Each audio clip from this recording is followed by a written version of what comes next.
Winning deniers, that is the subject of tonight's Waters Words. Facts matter. Apparently not to the left. Let's look at the numbers. 267 companies have announced $1,000 bonuses. Minimum wage hikes, 401ks are exploding, and Americans are seeing more money in their paychecks. The Trump tax cuts, which no Democrat voted for, are working. Instead of celebrating the good news for Americans, Democrats are in denial. Here's what House Minority Leader Nancy Pelosi said about the $1,000 bonuses. There's a cartoon that I just love, little mousetrap. It's got a little piece of cheese on there, and there's a mouse about to take it. That's called the middle class. And around it are fat cats. They look a lot like elephants, but anyway, around there, and that's the thing. You get this little thing, and we get this big bonanza. You get the crumb, we get the banquet. So $1,000 is a crumb? Maybe if you're worth $100 million like Pelosi is. Here's what she said about President Obama's so-called middle-class tax cut. Ready? Today's agreement is a victory for the American people. They spoke out clearly, and $40 each per paycheck will make a difference.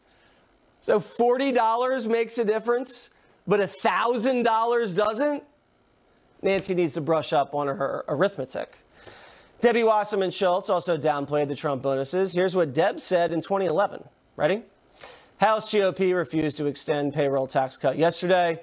Senate passed Bill 8910, $40 per paycheck. Tweet what $40 means to you. Hey, Debbie, I'll trade you 2 20s for 1,000. Sound good? My point is this illustrates their dishonesty.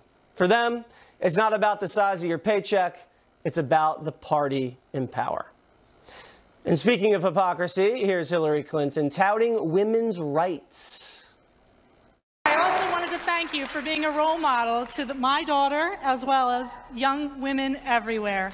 A new democracy cannot be built on the persecution of women. 22 years ago, Hillary Clinton declared that women's rights are human rights. The only way we will get sexism out of politics is to get more women into politics. Someone who has arguably been a defining figure in women's empowerment. If we are serious about building a better, stronger, fairer America, we need to be serious about supporting and nurturing our girls.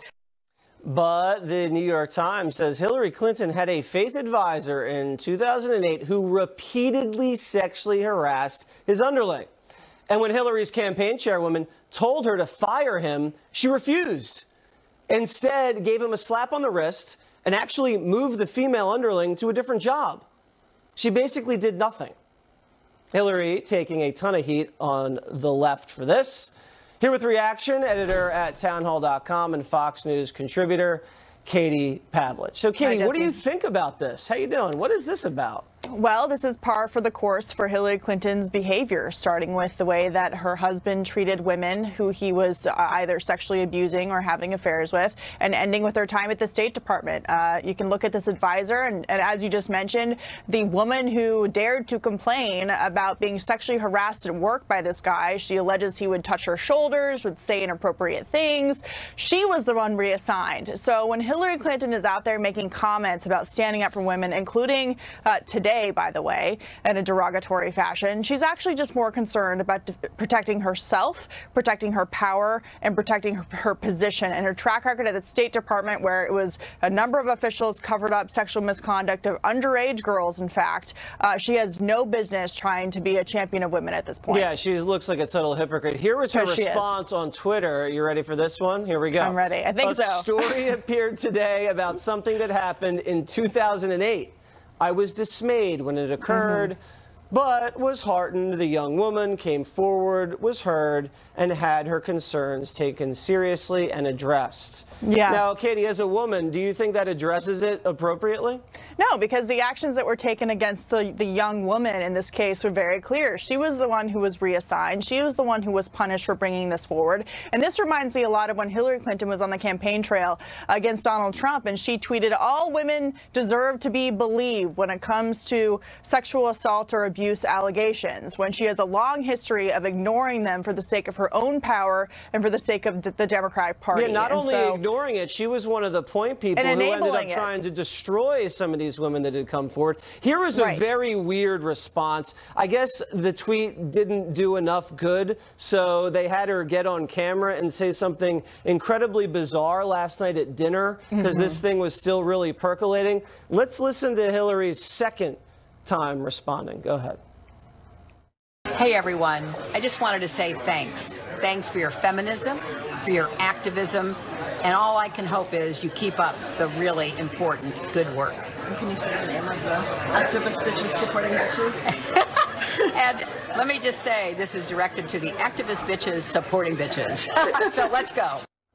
Katie, I don't even know what to say to that. Yeah. What was that? I kind of had that same reaction, like, what is going on with this? And I had to ask your producer if I was allowed to say the B word on air. I am allowed to say it because I'm a classy lady. I'm going to refrain from using it. But look, I'm not going to be offended about this because that would mean that I'm a feminist liberal. Right. However, I want to know what the standard is, because it appears to me that feminists only have standards for everybody but themselves. And if you want respect as a woman, maybe you guys should start respecting each other. Stop going to rallies dressed as female genitalia, stop calling each other the B word, and stop upholding Hillary Clinton as a feminist icon when she has done everything to degrade women she disagrees with over the course of her career. Yeah, she also had a really tough week, as we now have new text messages from these lovebird FBI agents. Listen to this one text from Lisa Page, I believe. You know, they were about to interview Hillary for the email scandal, and here's what she said. One more thing, she might be our next president.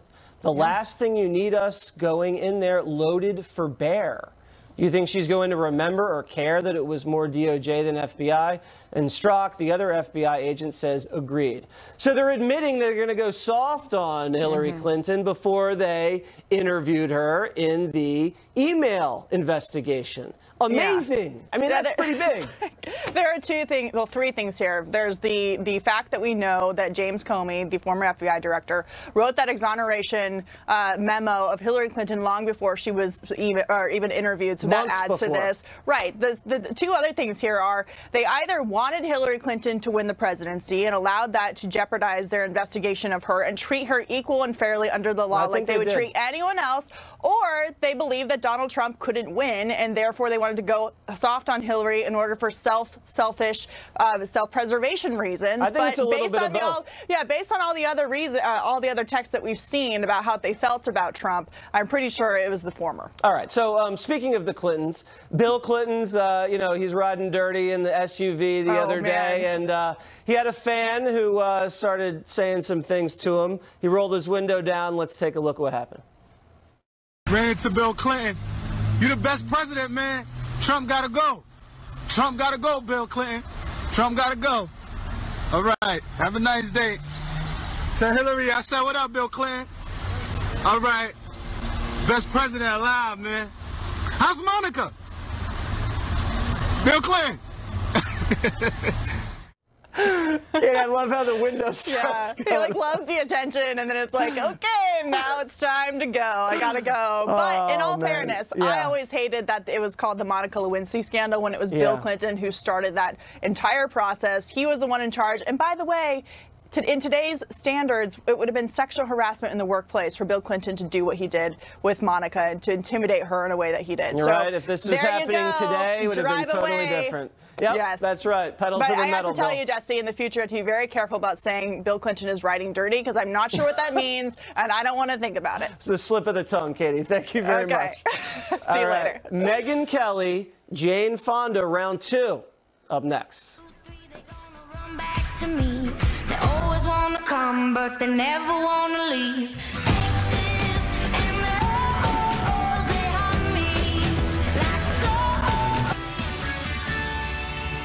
Live from America's News headquarters, I'm Molly Line. President Trump joins much of the world in condemning a suicide car bomb attack Saturday in Kabul. The president saying the murderous attack renews our resolve and that of our Afghan partners. Mr. Trump adding that the U.S. is committed to a secure Afghanistan.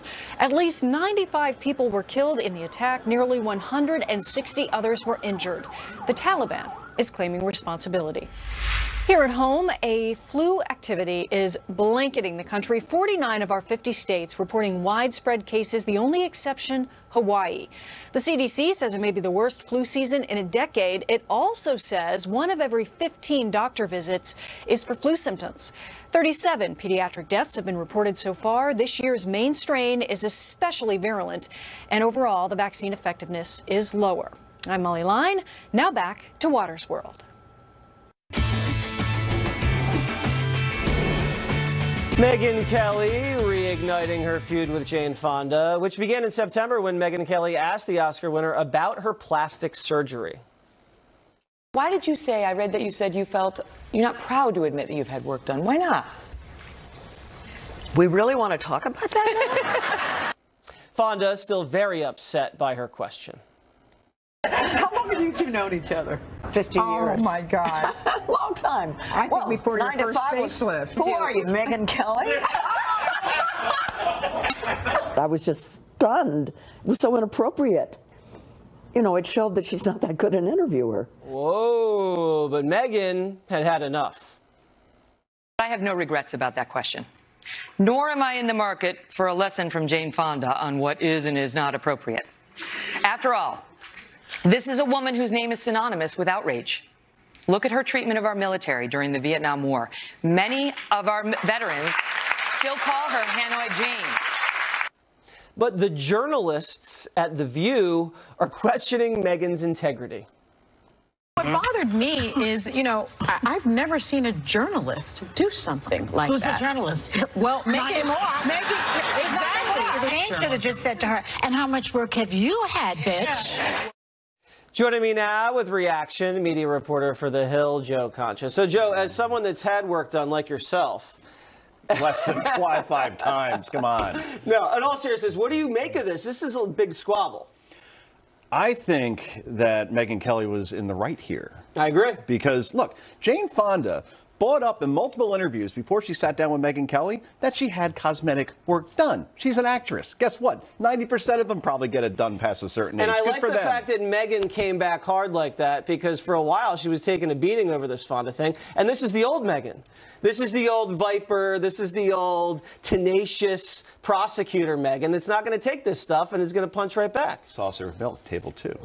Right? But if you're going to criticize Fonda, you can't go back 4 wars. You don't think so? Yeah, I guess. I mean, that would play very well for this audience. No, and you're right, though, because that did play well with this audience. I don't know how well that punchback is going to play with the NBC audience. Well, that's what we saw, at least from the ABC audience, with The View. I can't believe you called them journalists, by the way.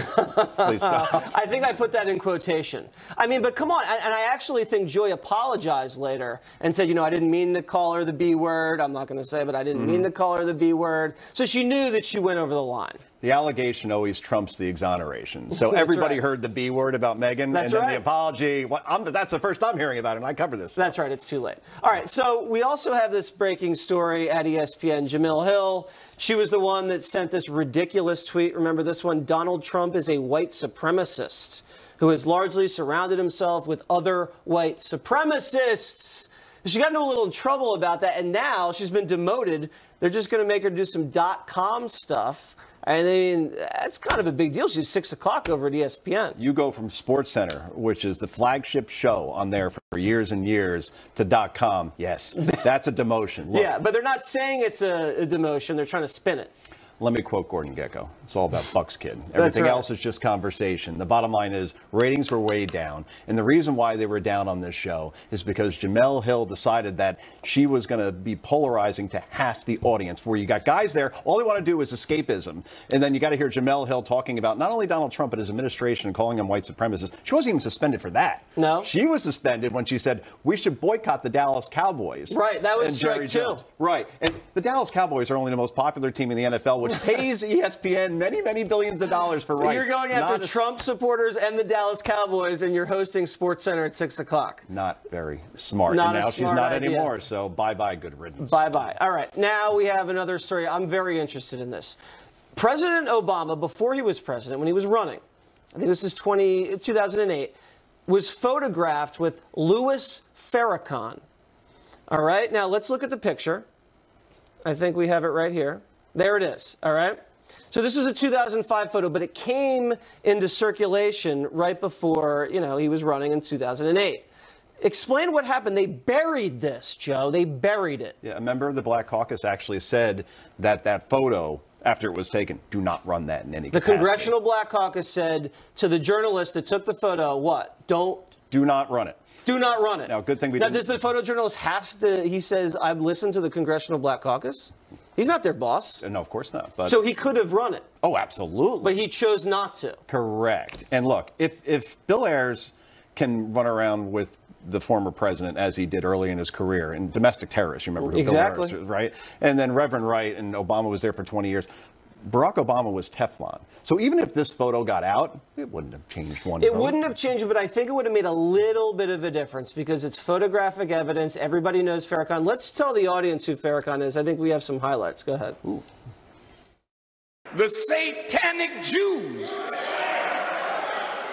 that control everything and mostly everybody. Don't let this white man tell you that violence is wrong. He's worthy to be hated. So he was running against McCain at the time, and we had the stock market crash. There was no way Obama was going to lose that race. But this was explosive. This was more than Reverend Wright. This was more than Bill Ayers. I think this was pretty bad. But don't senators and celebrities take a lot of photos with other people that That's probably I've taken were some pretty bad photos, Joe. Yeah, you could find a Donald Trump. You don't want to see some of the photos that I've taken.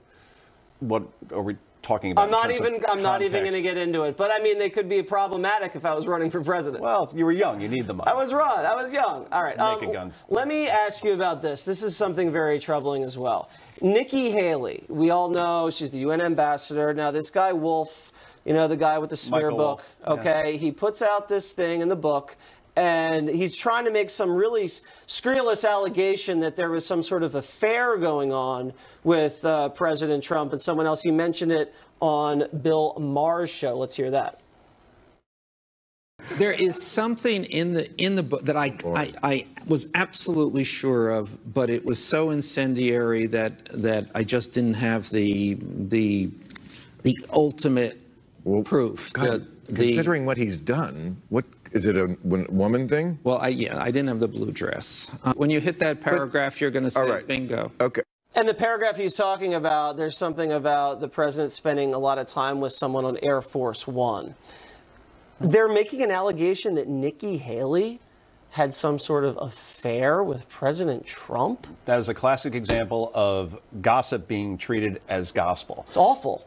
Look, awful is Michael Wolff. He is truly the worst we have in this business from a media perspective. You could call him a ludicrous figure. In his own book, in the introduction, he says that there are things in here that are badly untrue, that he had to draw his own conclusions like he was there. And now it's one of the best-selling books we've seen this century because you have a media that just cheers it on like a Bill Maher and doesn't even try to question it and say, you shouldn't put something in a book that actually isn't true. Well, I feel terrible for Nikki Haley because she actually has to respond to something like this. Here she is. It is absolutely not true. It is highly offensive, and it's disgusting. I have literally been on Air Force One once, and there were several people in the room when I was there. I've never talked once to the president about my future, and I am never alone with him. You know what bothers me? Where are the other women that, you know, say you're making some sort of ridiculous allegation about a woman that she has to sleep with her boss to get ahead? I don't hear any of that in the media. Yeah, sleep with her boss. She was the governor of South Carolina. Yeah, I mean, she's... wasn't a waitress. Yeah, she was appointed that position for merit. Yeah, let's play a game of PU. All right, shall we? Parallel universe. And why don't you insert Susan Rice or Valerie Jarrett or Kathleen Sebelius? Great point. In with Obama here. Great point. It's ridiculous. But yeah, we're all the female journalists and pundits out there defending Nikki Haley, who I would say, by the way, along with John Kelly and Wilbur Ross and Jim Mattis and Heather Nauert, are the unsung heroes of this administration, completely underrated. Haley has done an exceptional job at the UN, and then she has to deal with this crap, and it's crap, and no one's going to call Michael Wolff on it because everybody's a coward in this business, and they love the narrative too much, Jesse. All right, Joe Concha, everybody, thank you very much. Thank you. A Cherokee Indian taking on Elizabeth Pocahontas Warren. she's a hopeless case. I call her Pocahontas, and that's an insult to Pocahontas. No, sir. No, thank you. No, ma'am. Perhaps, ma'am. It may be Pocahontas. Remember that.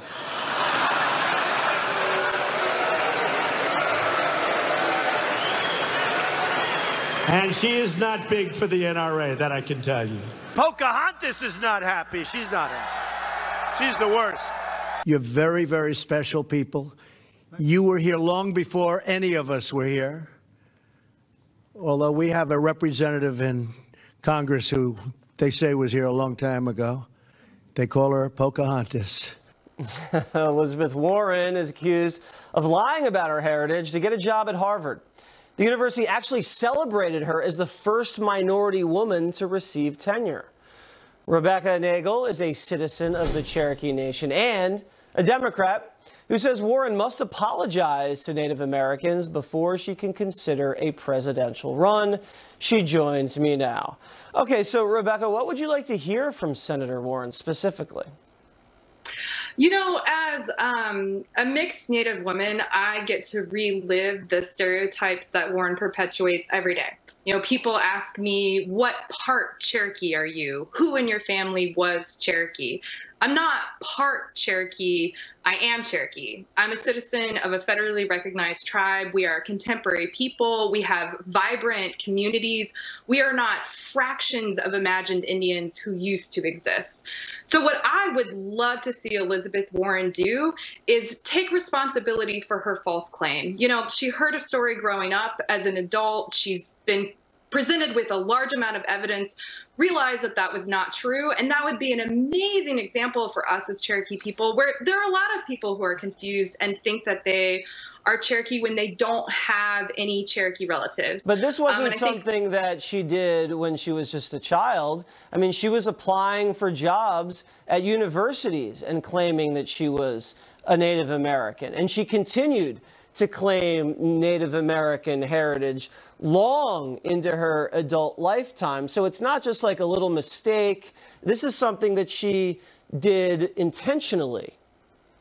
And I think that, you know, despite many Native people and Cherokee people coming forward and asking her to stop doing this, you know, a Cherokee genealogist traced her heritage to well before the time of the Trail of Tears, and she doesn't have a single Cherokee ancestor. And the fact that she hasn't responded to those requests, the fact that she hasn't heard us, shows how easily in the U.S. today we as Native people are silenced. So wait, so you're saying she's not Cherokee from your understanding at all? So Cherokee, you know, a lot of people out there think that they have, you know, a great, great, great Cherokee grandmother. And there's this myth that after we traveled the Trail of Tears, we scattered and we vanished. And so it's part of the stories that many people have in their families. Right. But what actually happened is that we, you know, for those of us that came to Oklahoma, we reestablished ourselves. We reestablished our sovereign government. We still have our language. We still have our ceremonial ways. And so for people to draw on a distant relative where they have a fuzzy connection, where they can't name it, I can't think of a grosser misrepresentation of who we really are. Wow. We're really connected. We know each other. Right. So real quick, last question. She's a Democrat. You're a Democrat. If she does come out and apologize, would you vote for her? You know, it's interesting. You played, you know, Trump calling her Pocahontas in the lead up, and I was listening to that. And is that offensive, by the way, as a Native American? Is that offensive when he makes fun of her for falsely claiming that she's Indian? Pocahontas was a Powhatan teenager who, rather than the fictional love story we've all been told, was actually kidnapped and held hostage and actually died when she was 21. It's actually a really sad story. And today in the U.S., 4 in 5 Native women will be raped, stalked, or abused in our lifetimes. Okay. And so for those cartoons to be thrown about when our lived reality is that we're still living the violence that the real Pocahontas lived, I think does do a lot of harm. Okay. All right. Rebecca, thank you very much. I really appreciate you coming in. Thank you for having me. I appreciate it. California's party bros are back. Straight putting it down for California, yeah.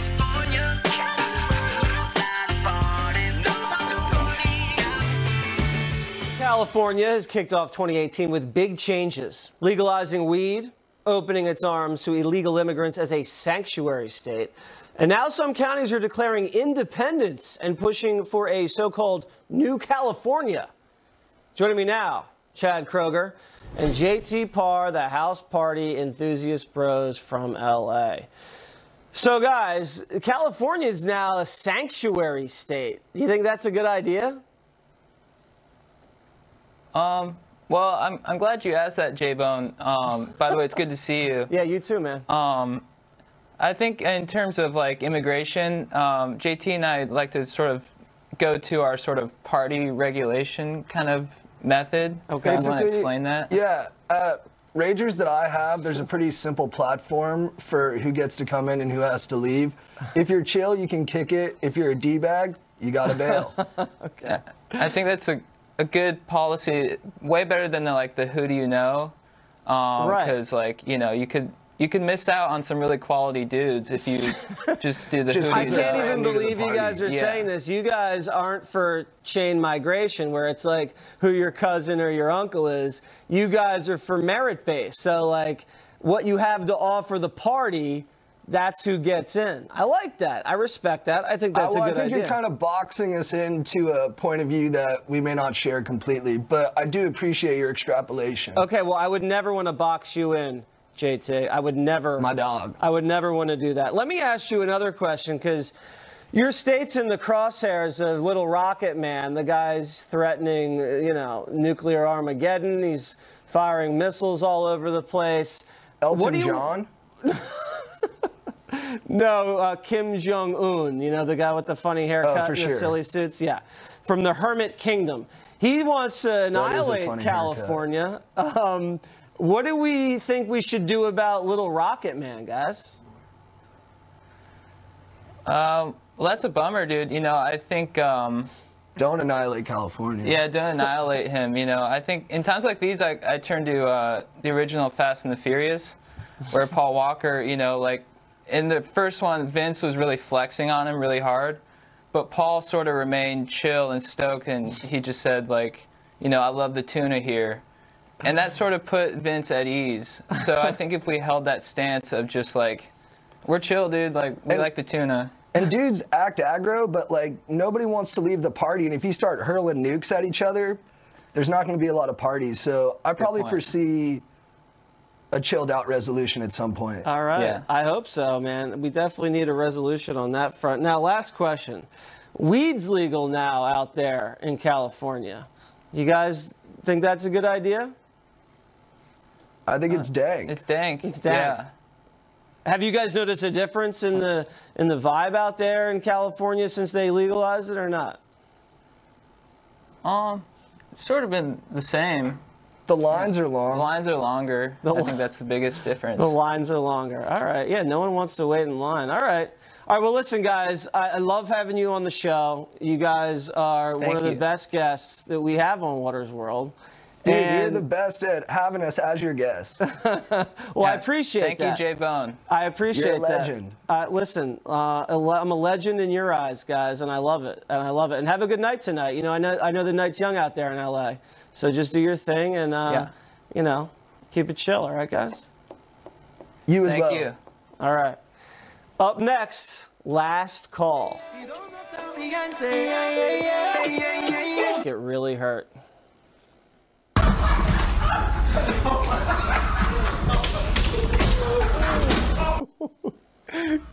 Can we see that again? Let's just see that again, please, real quick.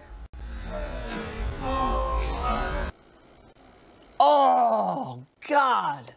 So that British dude, he said he was drunk. He's not injured. So no one worry. The guy's fine. All right.